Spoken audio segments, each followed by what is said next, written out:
So I grew up in an environment of love where everybody loved everybody up to today.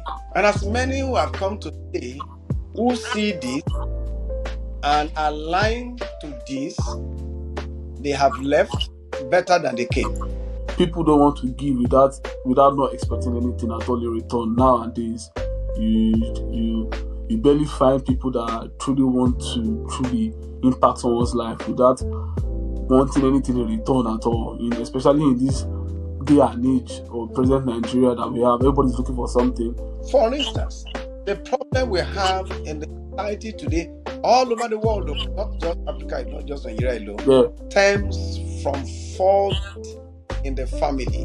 What makes man is being chased away every moment, and we're explaining them away on the platform of civilization. We often forget that life rolls on the wheels of certain principles, regardless of generation. Growing up, there were four voices I was speaking to destiny that time: the voice of the family, the voice of the church, the voice of the school, and the voice of the society, the community. But yes, we should respect ourselves to the point of saying, guess what? My brain is not black. I carry as much grace as anyone. You may believe a better environment than I am, but in no way am I inferior to you. I've got a culture. I've got some certain value system that have kept my society and community all along through the ever ages. I may have things to learn from you, but I must not throw away my values and culture. Doing the right thing is the most inconvenient thing. Sometimes it scares me that values our parents fought for, or the people that came before us fought for, are being eroded right in front of our eyes, and nobody is doing anything. Integrity, fairness, fear of God, unity, and love. Hey, good evening, guys. Welcome to another wonderful episode of KB Life Talk Pod. I would like to thank each and every one of you for, listening to our podcast, sharing, telling your friends about it, supporting us in each and every way. You guys, your support means a lot to us. I want to just quickly to introduce our guest today. He's a father, a mentor, a pastor, Pastor Ezekiel Oni. Thank you so much, sir, for honoring my invite today. I really appreciate you, sir. Thank you. So I want you to introduce yourself properly, sir. So our guest, sir. Thank you. Yeah, Ayode. As you said, my name is Ezekiel. I pastor in the Redeemed Christian, and at the same time, I work as the chief operating officer of a company here in Lagos, Nigerian capital, precisely First Investor Services. That's the brief introduction. Thank you. It's fine, sir. It's fine, sir.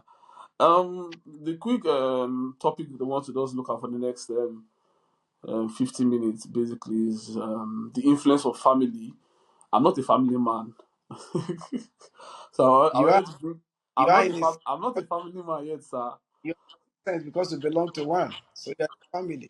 I know, but when I say I'm not a family man yet, I don't have my own wife and children yet. I But understand. Very yeah, very but well. yeah. So I wanted to bring someone with a little bit more experience. I would love to invite one than one person, but I thought it that just your experience and knowledge is enough for this podcast, because I'm sure everybody wants to, learn from that experience and knowledge you will give to us today. I just want you to give us a brief reflection of how um, your family started, basically how you grew up, where you came from, and how you like you moved and changed from that bridge of being a bachelor to being a married man to being a father and now a grandfather. Yeah. All right, thank you so much. Very interesting journey. Very interesting. Very interesting because it started in a way you would have thought um, not so much lay ahead. But just like God does his thing, he will sometimes put gold inside the ash, and you take your time to look carefully. You might want to throw away the gold with the ash. So, going straight to your question, directly to your question, I was born going to decade in a village in Ekiti State. When I say village, I mean village, real village. As at the time I was born, um, there were no seriously motorable roads that connect the village to other towns in the area.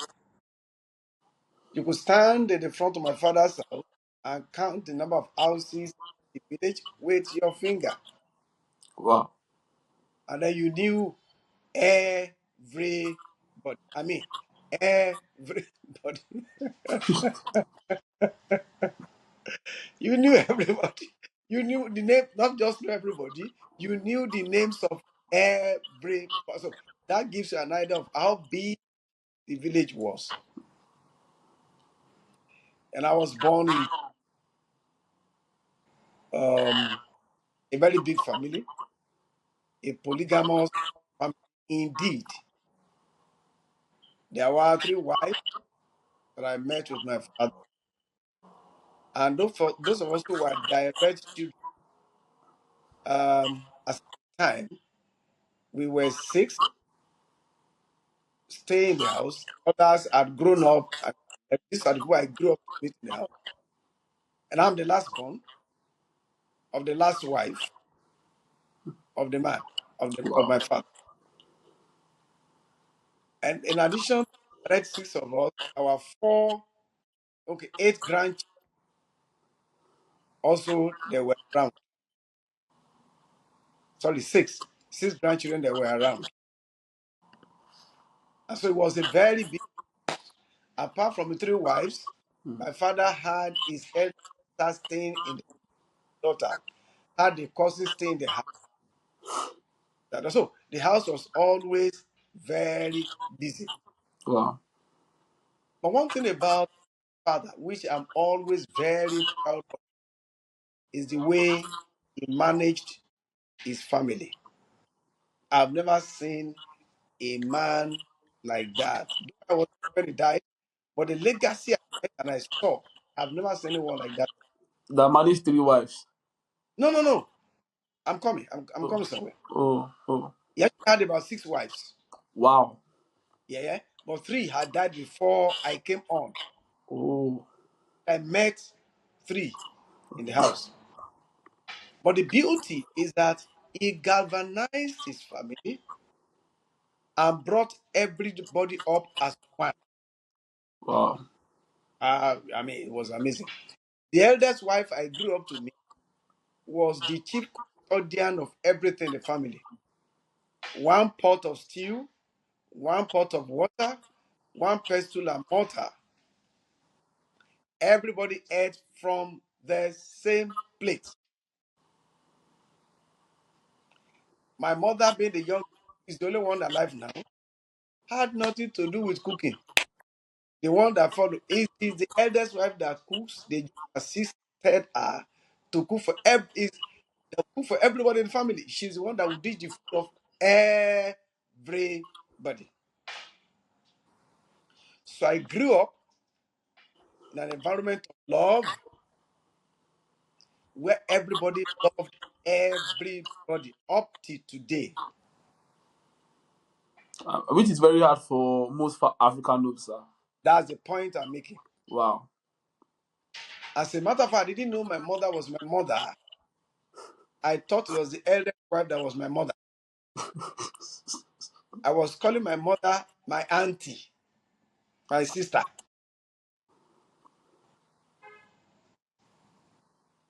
So I grew up with a sense of love, where love reigns, freedom, no boundaries. You could enter any room.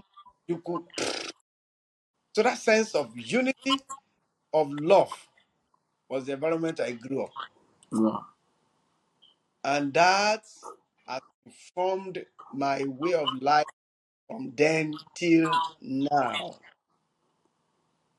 Okay, so transiting now. So I carry that. I've been carrying that message everywhere. I mean, I once pastored. I once pastored your mom and your dad. Perhaps you saw in a way I was open to everybody, loved everybody. I, I wasn't faking it, and I'm not faking. That's just who I am. In fact, anything to the contrary makes me feel uncomfortable. When I don't see it anywhere, I feel like a fish out of the water. Okay, now sitting from bachelorhood to a married life, carry the same mentality. And so my in-laws today, by the grace of God, I am the toast of every one of them. I have four direct in-laws. Oh.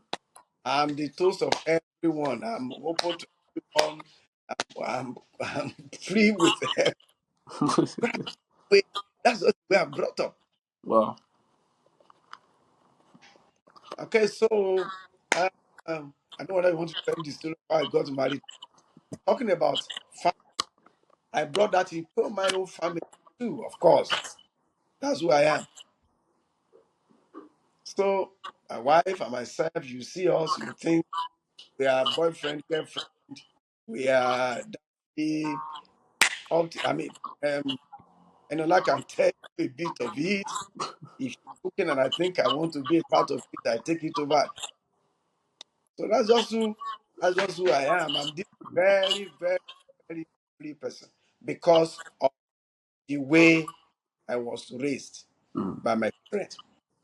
And then maybe other questions will come up other things. Or several So other things. what I can get from what you just said now is that I think part of the values instilled early on, even if you're not consciously aware of it at the time, was generally love and even accommodating each other as a Unit. family, Yeah, yeah. which is very rare in most polygamous homes. I don't know, but it's what I've heard.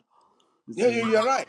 In fact, in Mm, most homes, see one wife going to you against the children of another wife so mm, that you not succeed in life. mm, You see a lot of accusing, a lot of fighting, petition on the husband, who's the husband today, mm, tomorrow. In my family, nothing that I saw like that. mm, My mother has two children, my sister and myself. The one she followed had three. The eldest wife I'm speaking about had just one, and all of us, including those, I mean, three of them have died. Three elderly ones have died. If I went to bury the wife of the second eldest son over the weekend, we all went. Everybody went. We all did the beggars. That's what the families of the day. yeah. They died 53, 54 years. Thank you so much, sir. ago. Well, like I said before we started the program, I said I'm not a family man, so I want to learn. My listeners too want to learn because most of the movies I watched growing up from African Magic or our traditional African movies depicted a different scenario whereby the stepmother is either wicked to all the children or they try to poison the children or the minds of the other, or they don't want them to succeed. They do this ritual or diabolical things to make sure that somebody somewhere does not succeed. Um, was that in any way, you know? I know that yes, you preached about love and unity and everything, but at a point, did you feel like that was inculcated or like something you witnessed, maybe in other families while growing up, or I don't know. Yeah, yeah, yeah. Oh, Now, this in the villages, we saw that. We saw a lot of that. We saw a lot of that. But I was not. I was not. I never experienced it in my life.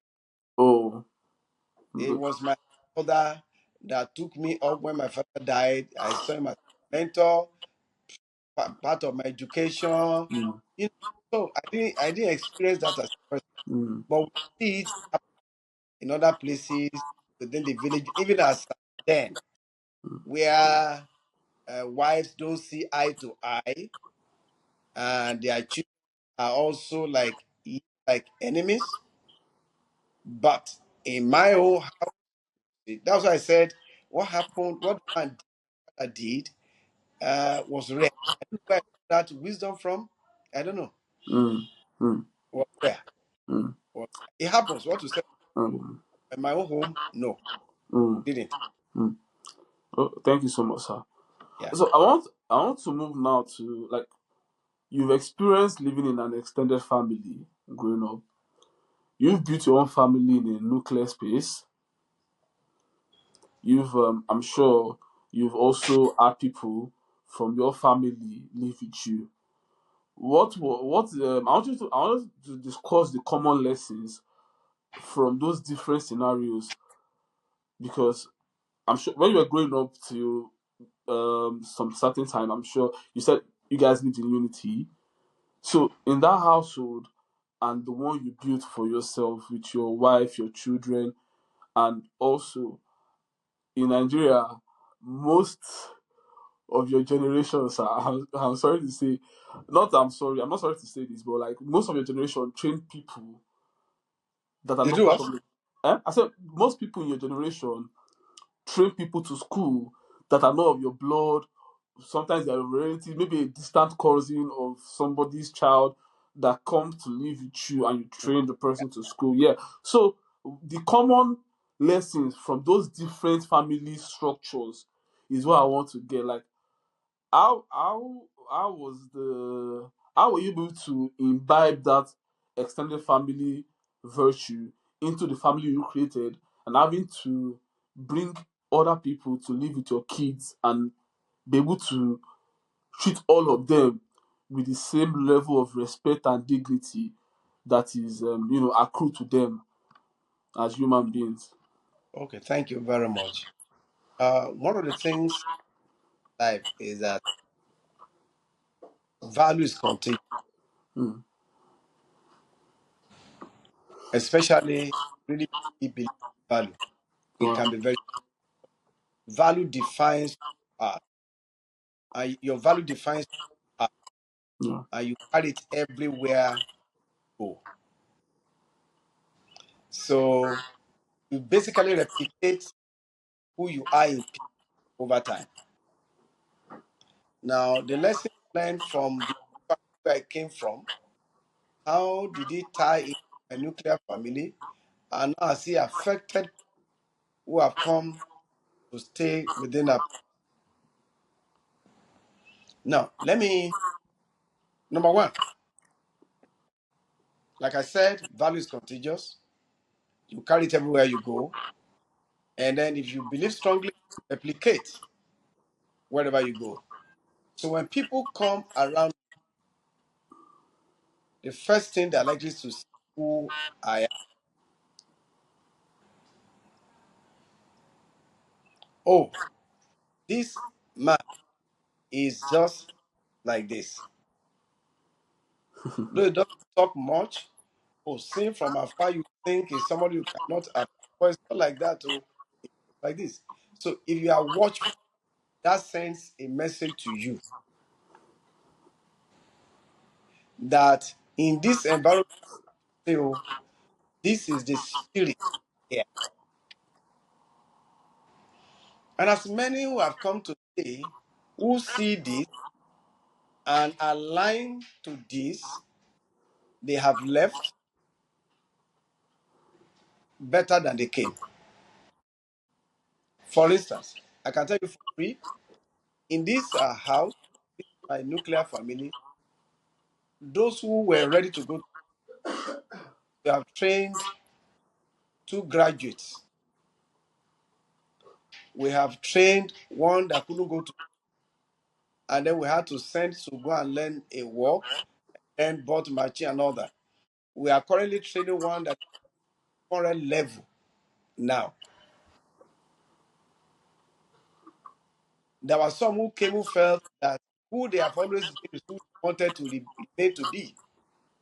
Of course, they couldn't abide because the value is so strong, and I believe so much in it, especially when I now look at the scriptures. It aligns with God's word. I believe so much in it that it's either you bend or you break. So those who couldn't bend, they broke and they had to leave. Mm. I already believe me, even in the office, corporate environment, I don't even shut my door. My secretary's office, my office, our own office is open. Cleaners come to interact with me. I'm the one managing the business. I'm second in rank to this MDCO. But if cleaner has issues, if a cleaner has issues, they found that I could listen, and they're always willing to come and say, Oga, this is what I'm going through. Is that open? Yes, sir. Is that oneness? So his value is what to carry everywhere. So that value I brought from my very big family is what of course by God's grace replicated in my own nuclear family.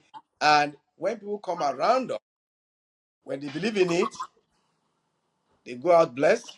They don't believe in it, they leave and go and continue with their own life. Thank you so much. I'm of the because you're someone I've always looked up to in some way, and mm, to be frank and to be honest, the things I've heard that you've done for people that are not even yours to begin with, the children that are not yours, are mind blowing. The things that most average people will not do, which is something that is lacking in this our own generation. People don't want to give without not expecting anything at all in return. Nowadays, you barely find people that truly want to truly impact someone's life without wanting anything in return at all. Especially in this day and age or present Nigeria that we have, everybody's looking for something. But rare people like you, and I can say with my full chest, my parents also are people like that sacrifice so much for people that are not, you know, their family, their blood, without anything in return. And as you said, God is always the one that rewards the kind-hearted. Thank you so much. Yeah, We want to yeah, now move to the influence of family in relationships. I remember vividly when growing up or going to school, and this was like a common phenomenon for me because my mom, I think if everybody offend or maybe which I'm sure nobody ever reported me to her because I know that yes, if they report me to her, she's coming to school the next day and telling them they should double my own punishment, which I never wanted to be a part of. Because I remember when I first got to my secondary school in GS1, she just and our school is in Abeokuta, she was in Lagos. And I was just wonder that I was just see her like I don't she not tell me she's coming. It's not open day. It's not PTA meeting. You don't show up to meet my my house master and be telling him what's happening. So I think it shaped my dynamics about friendship because she wanted to know my friends, she wanted to know people that relate with. Even to this moment, the people I'm in relationship with, professional interactions. I wanted to give us an insight to the way family dynamics affect friendships, romantic relationships, professional interactions. How the where like we say in Africa, um, the way the family you come from is what defines you. Like that proverb that say, "Don't forget where you are coming from, so that you will not go and enjoy bad people outside." So, what's your take on that, sir? Please. Um, I say proverb is charity begins at home. The family is a crucible. You know what I mean by that? You know what I mean by that? Oh yes, sir. Yes, I do. Okay, it's a crucible where lives are molded, and it is the mold cast that produces the shape Mm. of the flour. For instance, when you are baking bread, and that's the shape the bread carries everywhere. If you put your mixed flour into a cup-like mold and you put in the oven, by the time you bring out the bread, it will look like a cup. And more often than not, it's difficult to reshape that bread because it's formed. So, for instance, the problem we have in the society today, all over the world, though, not just Africa, not just Nigeria alone, Yeah. stems from fault in the family. Oh, you got it so right, sir. Values have been eroded. What makes man man is being chipped away every moment, every moment, every moment. And we're explaining them away on the platform of civilization. We often forget that life rolls on the wheels of certain principles, regardless of generation. Wow. Every aberration to this principle affect lives, affect social interaction and relationships. For instance, when I was growing up in the village, like I told you, it was a village indeed. Yes, your name is Ayodeji Adewuyi, right? Mm. Right? Yes, sir. Eh, but not Adewuyi, right? Correct you. As a matter of fact, to spank you, to cock you in the head if you misbehave in society. And you dare not come back home to complain to Mr. Adewuyi. He himself will now take it upon himself to deal with you much more than you have been dealt with outside. Okay. So growing up, there were four voices I was speaking to destiny that time. The voice of the family, the voice of the church, the voice of the school, and the voice of the society, the community. Did you hear what I said? Yes, sir. Family voice, Church, church voice, education voice, and community society. voice. Yeah. These four voices says the same thing. So the young boy, the young girl has nowhere to hide. But why is it different in our old age, sir? Hold on, hold on. Oh, okay.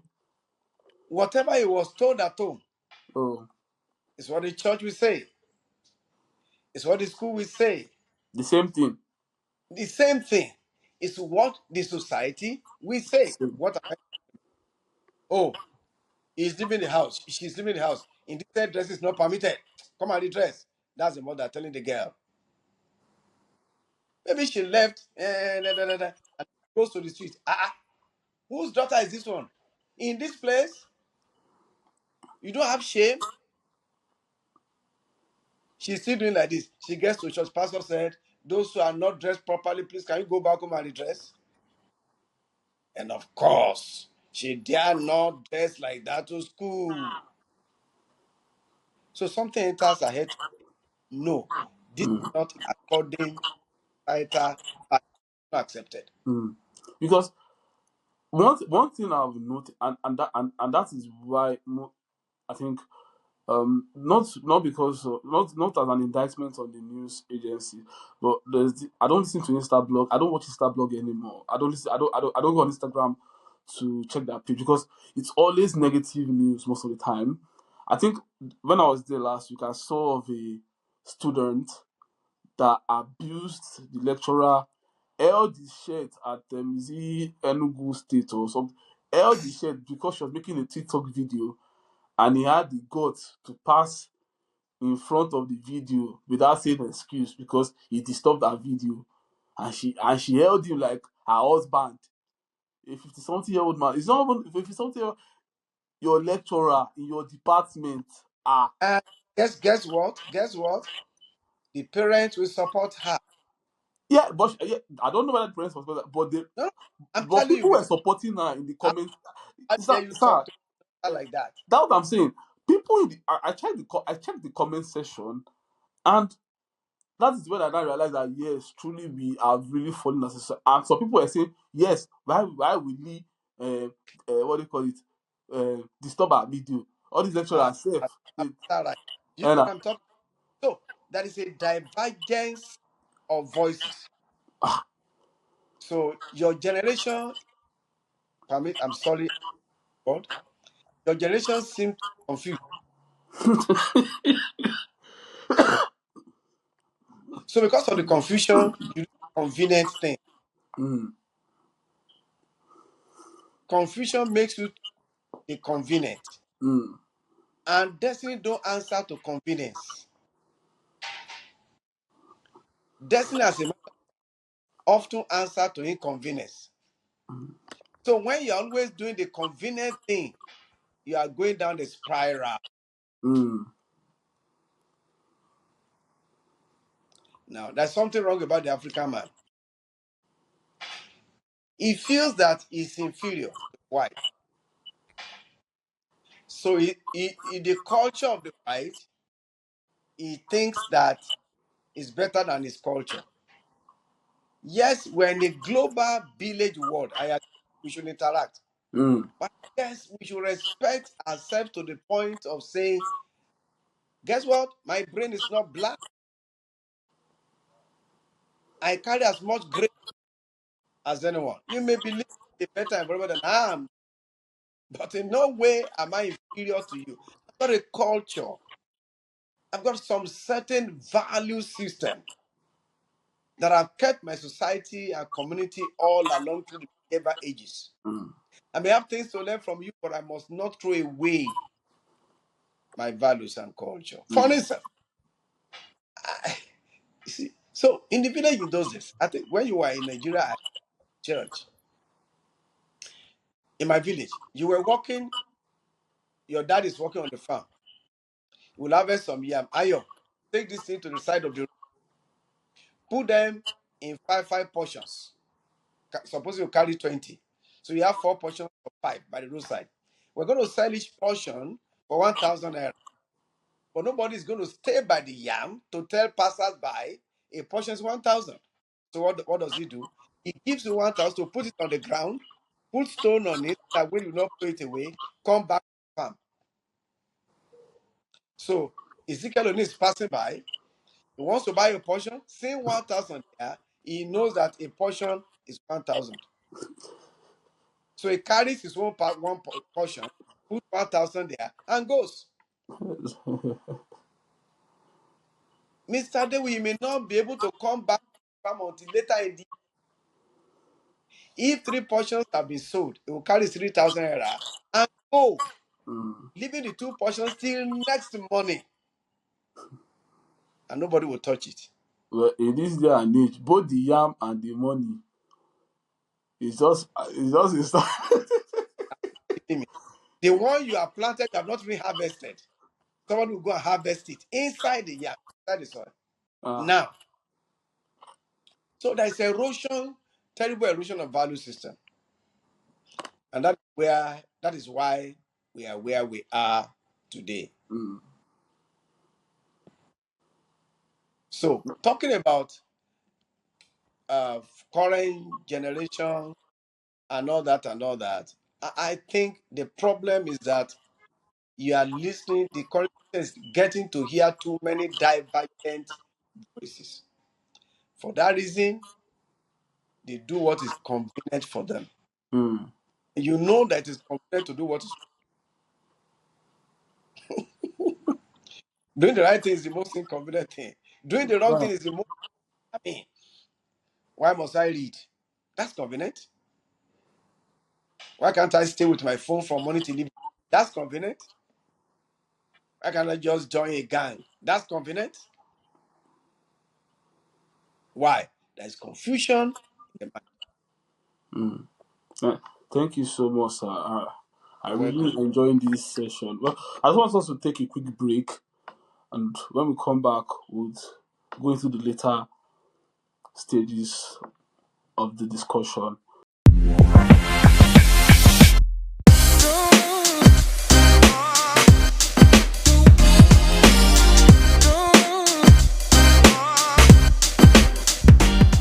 Now we are back from the break.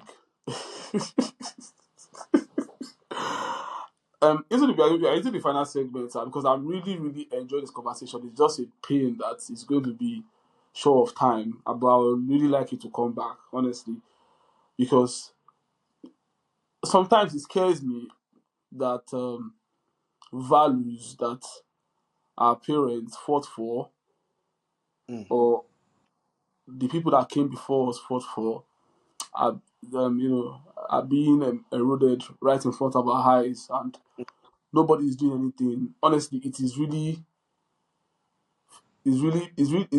scares me at times, and that's for a fact, because there's no, and I have this discussion with some friends sometimes, that even in the choice of having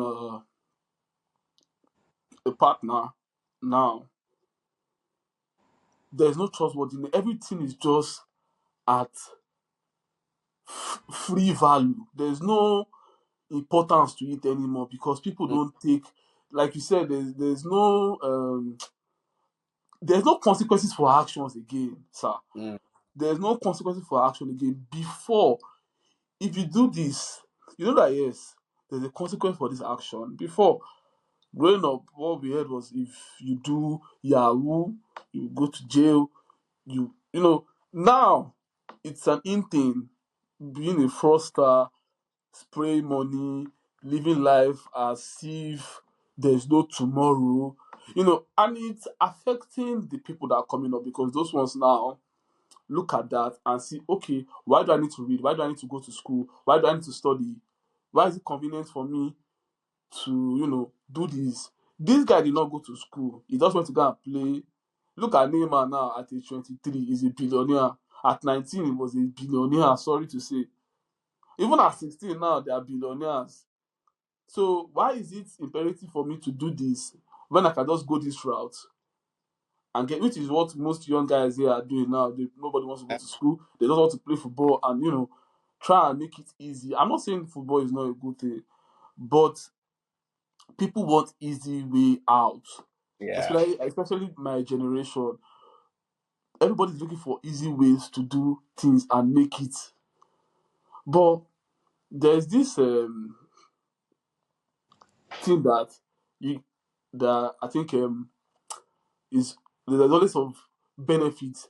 I think back, because when, and I'm sorry to say, like, I know that yes, even in your village, when there is a disgrace from a family, they will tell you, look at that family, see Mhm. what happened to that person.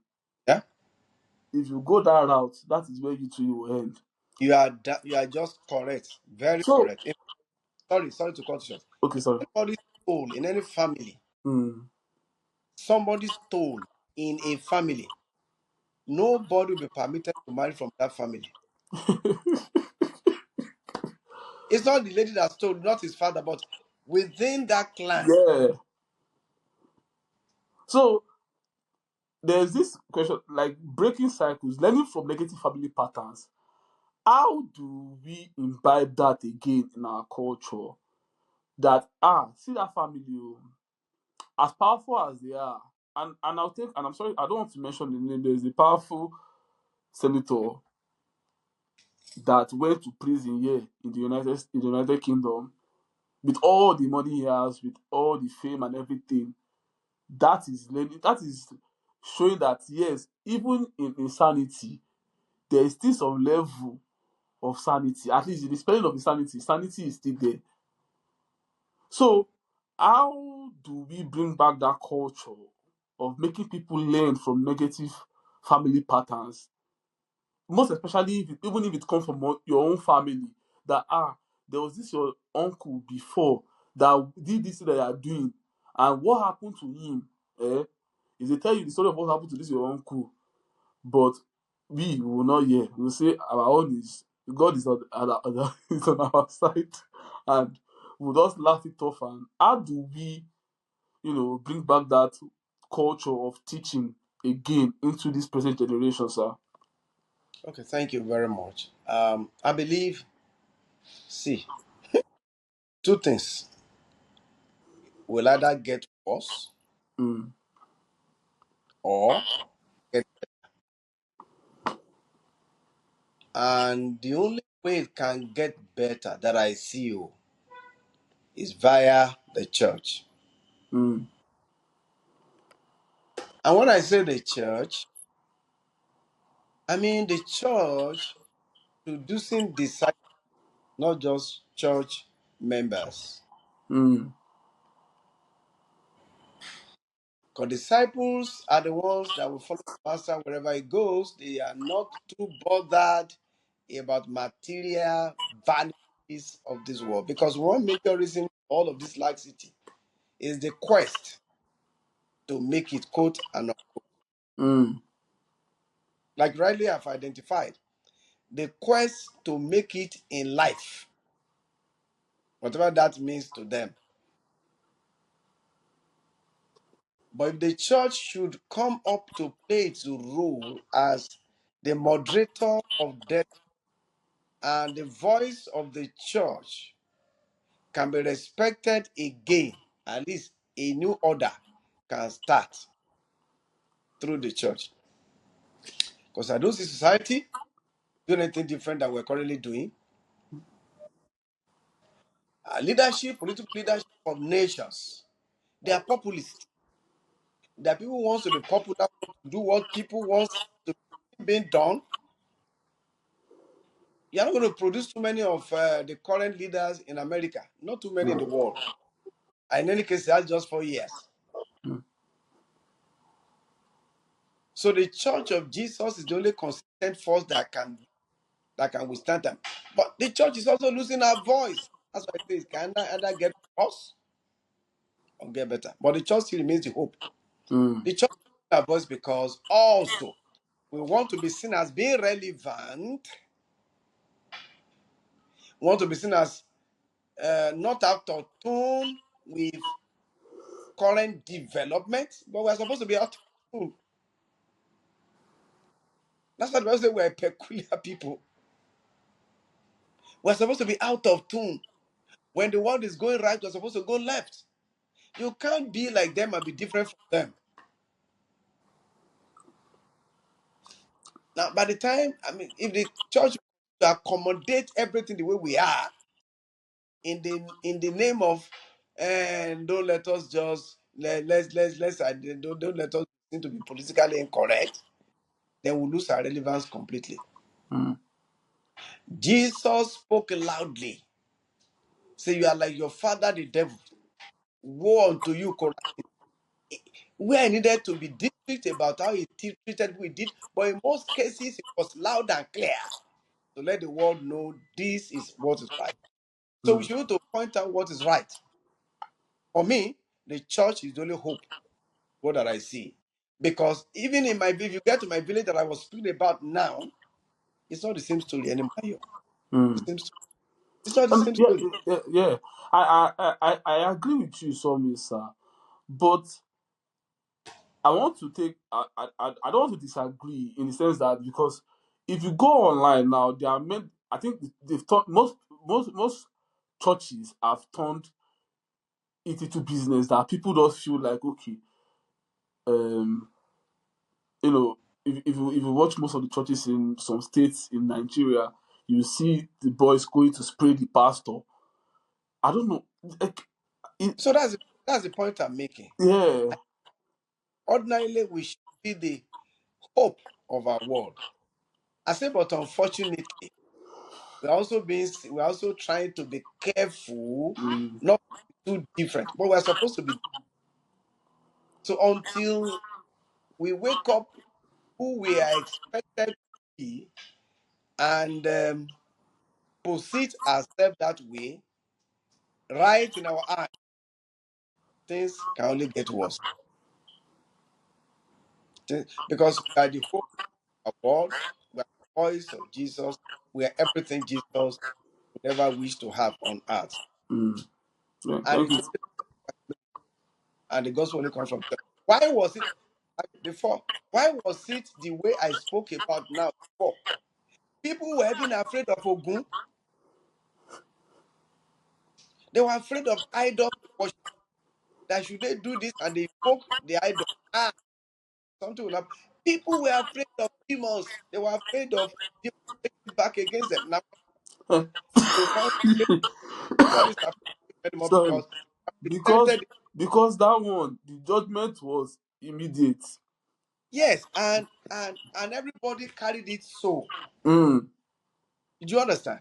yeah. There was a time also. I mean, in my village again, I keep on making reference to my village because I grew up there.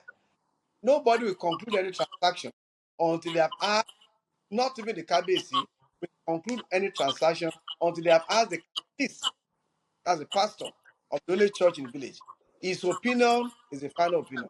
Mm, mm. Nobody talks to him anymore on any matter. I'm Now, I'm definitely sure that the glory of the Lord Jesus Christ and the church will surely be restored in our generation a, again. Because the a, way things are going, we really need Jesus in our lives.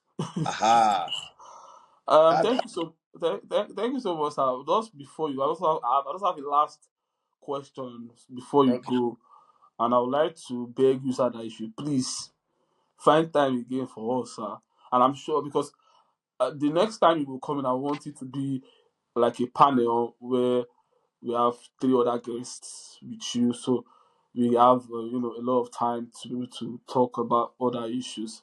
That's this last question, sir. So, how do we now adapt traditional lessons to this modern life? We talk about how, so that we can talk about how this can be done for the younger generation, because, like you said, the family is the bedrock of every society.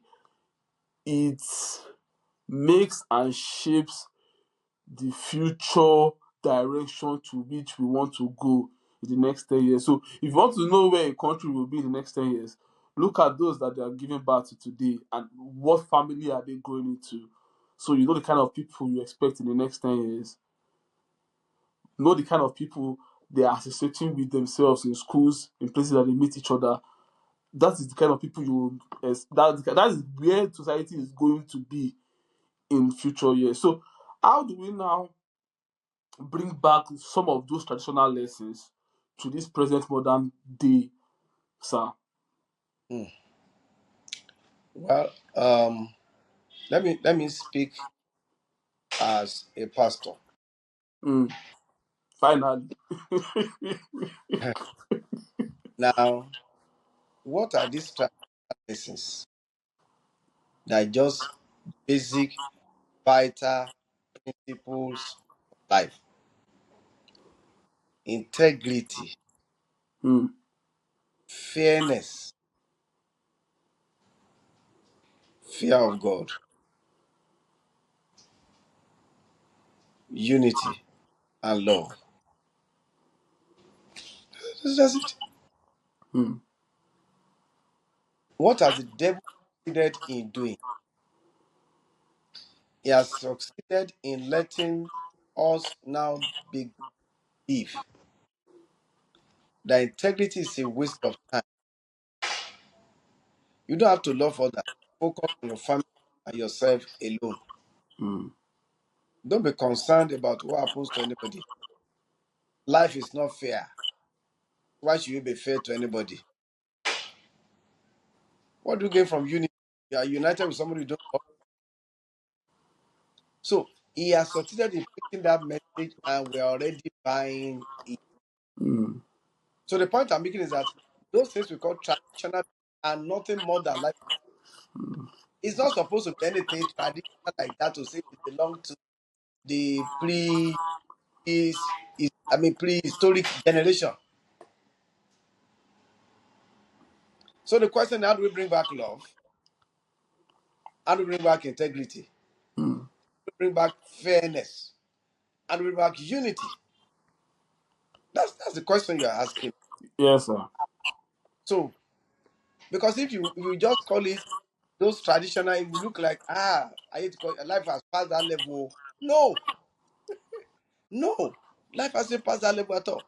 The Yeah. only how I see for me is still the church. Because look at the society and the organs of society. Mm. It's either religion, education, and corporate, government. I mentioned education. Yeah. Basically four. Basically four. Yeah. All of these four. Is it the politicians that want to have integrity? No. In the corporate world, kill and go. It's kill and go. Just make profit. I'll make the profit. Nobody cares. Wow. I'm I'm Yeah. there. I'm there. All your shareholder want at the end of the year is your bottom line. Yeah. Definitely. And then will you find many companies now that run on the wheel of integrity like that?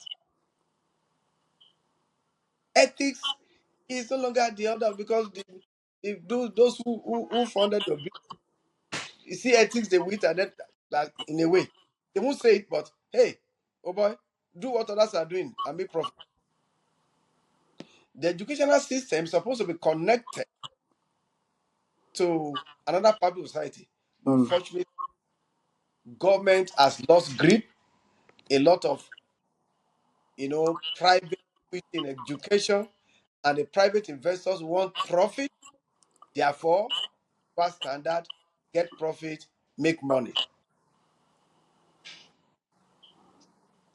I don't know how many how many schools in Nigeria or in Lagos where they still cane students. I don't know how many. Wow. So for me, the hope I see to bring those things we call traditional values back still remains the church. Nobody believes politicians again because they all believe that they just want your vote. So when they tell you anything, I say don't forget them. You see them and Mm. you not. Yeah. Yeah. So for those of us who are Christians, prayerfully, for those of us who have the grace to superintend over a group of people, I will advise influence those people as much as possible to believe in this so that they can carry it on to the society. If they can reproduce after themselves, it becomes like a ripple that spread over time. But there must be intentionality about it. There must be consciousness about it. Pastor must look at his message as he has received from God and ask questions. How does this? I mean, thank God. I think Apostle no less than 8 years or more. You will not see me preach a message to say, and when you are going this and your friend doesn't, don't greet them again. Anyone that does not value, don't value them again. I'm not sure you ever had me preach that kind of message. All No. these are the things that No. contaminate the minds of men. And it's like you have gone to a business school to go and learn principles and things like that. And they are not producing the Christian that should shape the society. So Mm. the churches should reconsider their messages, see how they affect the people around them, who by God's grace can go elsewhere to reproduce the things they have learned, which is what you are doing now. Mm. We are trying to do our own small part. That's the point. So Mm. do your small part. I do my small part. You do your small part. You are what you believe is right. And then maybe with all of this I do now, can affect some 5 lives who truly believe it is true. And those 5 lives can be able to affect another 5. You can see the geometric progression. That's what Mm. I think. It's not going to be a short-term project, Yeah, but definitely. God can begin to raise people who believe in what is right and they are living right. Mm. Thank you so much, sir. I really, really appreciate taking out time out of your busy schedule to honor our invitation and coming today, sir. I really appreciate it. It meant Thank you so so much. much to me that you could, I'm sure you've not rested since you came back from work and everything. I just, and I really appreciate, sir. It means so much to me, honestly. Thank you Thank so you. much, sir. Thank you so Thank- much, sir. You're welcome. This is the end of the show for today. I want to thank each and every one of you for coming and listening to Pastor Ezekiel Uni. Till we see you again next week. Thank you so much. Please Uh, subscribe on our YouTube channel, follow our page on Instagram and on TikTok. Bye, guys. Thank you.